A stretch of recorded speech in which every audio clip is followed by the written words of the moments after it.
To get logged into ClassCharts, it's very simple and quick. All you do is you go to www.classcharts.com, then click Login and Teacher.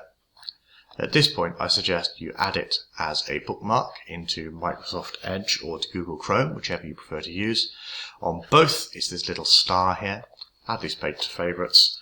It's called Login, which isn't hugely helpful, so I'm going to rename it ClassCharts. Click Done, and then it'll appear on this menu here. Ignore the enter your email address and enter your password boxes and just click Office 365. It might ask you to put in your normal Stonyhurst username and address, and password, but it hasn't in my case. So here it is. I'm logged in already.